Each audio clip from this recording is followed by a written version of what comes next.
भले ही मेरा उसमें काफ़ी पैसा लगा, पैसा भी लगा, समय भी लगा, लेकिन वास्तु के हिसाब से मैंने हर चीज़ को, एक एक मकान छोटा होने के बावजूद भी मैंने वास्तु के एक एक नियमों को, एक एक सिद्धांतों को वहाँ अपनाया, तो अच्छा रिजल्ट रहा।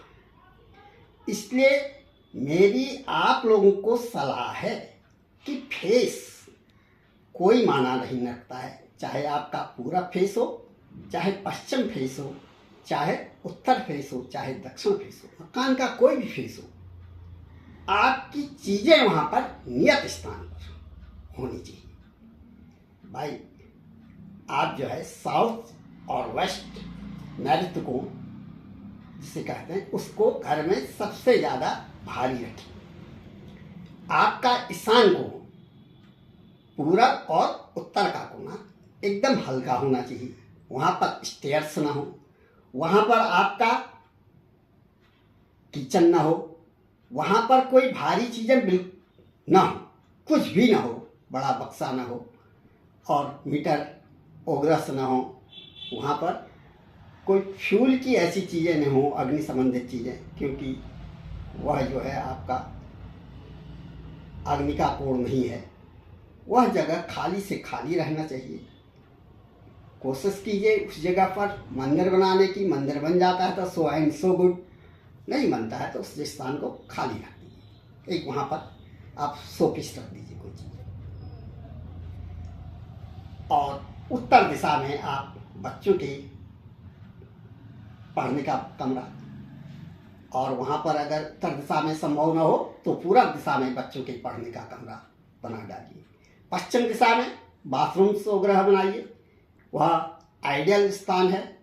और घर की जो आपकी क्लॉक्स है, वॉल क्लॉक्स, उनको आप पूरब या उत्तर दिशा में ही लगाइए, दक्षिण दिशा में कदापि न लगाइए।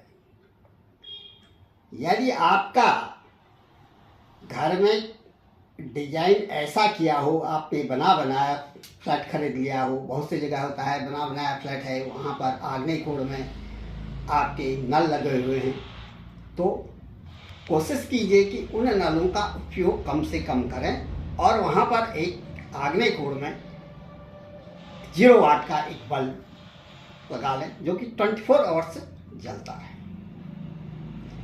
ऐसा करने से भी आपका वास्तु काफ़ी सही हो जाएगा।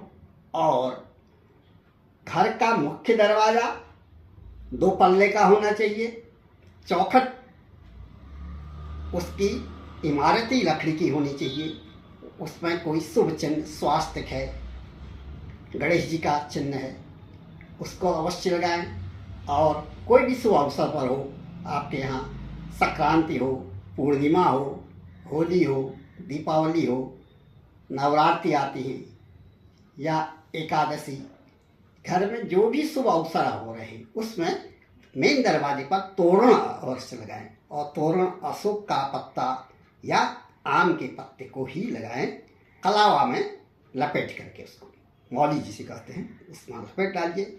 और हर बृहस्पतिवार को मेन दरवाजे में अपनी रिंग फिंगर से, अनामिका अंगुली से आप हल्दी के छींटे डालिए। यदि आप ऐसा करते हैं तो काफ़ी हद तक आपका घर का वास्तु सही हो जाएगा। और घर में नियत समय पर सुबह और सायंकाल पूजा करें और शंख की ध्वनि अवश्य करें। शंख की ध्वनि करने से घर में जितनी भी नकारात्मक एनर्जी है, घर के आसपास जहाँ जहाँ तक शंख की आवाज़ जाती है, वहाँ वहाँ पर उस नकारात्मक शक्ति का नाश हो जाता है।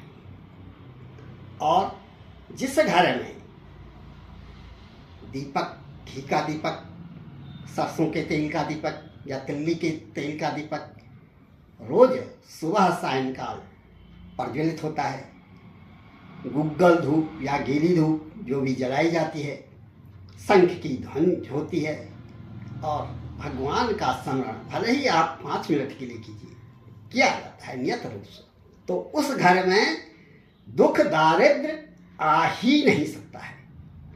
उस घर का कोई सदस्य बीमार कभी पड़ ही नहीं सकता है, यह मैं दावे के साथ कहा।